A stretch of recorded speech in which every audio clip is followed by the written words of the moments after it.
And what we see, of course, so far is that in quite a number of markets in the rental contracts, basically online sales are excluded from the turnover of the store.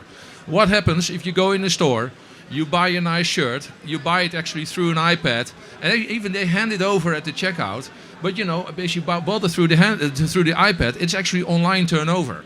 Of course, it's not store turnover. So that's a scissor you don't want to be in, because you are really on the wrong side. And I think that's one of the main risks we are facing in the coming years when dealing with online. Because online sales, what we see happening is that actually the growth is mainly generated by retailers. And what is, let's say, in the pan for the landlords.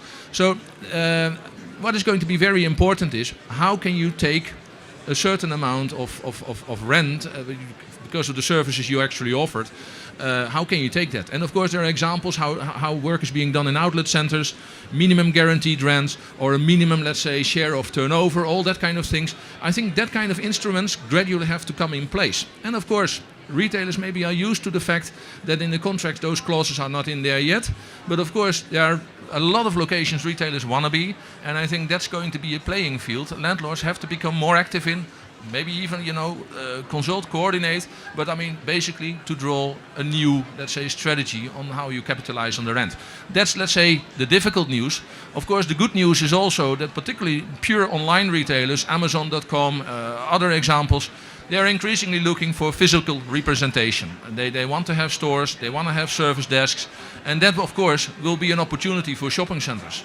The networks will not be that dense that they will be around every street corner in each scheme, but obviously it's going to be a tendency with certain locations like prime shopping centers, or even for easiness of service and access, retail parks, other opportunities can take advantage of in the future. Okay, good. Jeremy, you wanted to pick that up, I think. I was just going to remind Herman we have to be optimistic as well as pessimistic. I don't think anyone's cracked the capturing of the online sales within a turnover rent quite yet. I think we've all had lots of discussion, but no one has got a solution to that.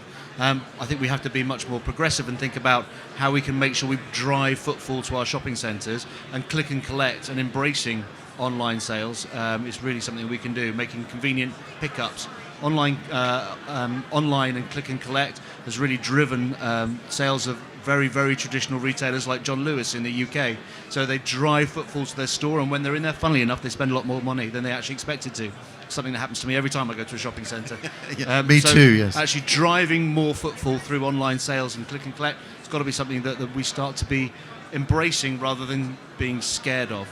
The most problematic is that with online sales, what usually happens is that the company that owns an e-commerce platform, usually there are two different entities, and it's difficult to kind of, because your lease agreement provides for one main entity, and you are not, it's not possible just to have, for instance, online sales made in that particular shop onto your turnover, because those are totally different entities. So I think looking for the right solutions for that in order to capitalize turnover rents, and it's the challenge, and I think that we are all thinking how to overcome that. But for sure, online sales, I think they are not monsters. It's not a monster anymore. I think it's another kind of a channel of distribution, and it helps really to understand the retail, and I think this is something that helps to drive sales. So, but we have to make sure that us as landlords have some part of that successful sales too. So that's, I think we all have to think how to do it. Our own retailers have become really strong online operators, so the H&Ms, the Zaras, all of those guys are really, really strong on that. And therefore, your shopping center, by having those retailers, becomes part of the omni-channel environment, right? So the ecosystem of buying, you're part of it because of having those retailers which are very, very strong on the online world, basically.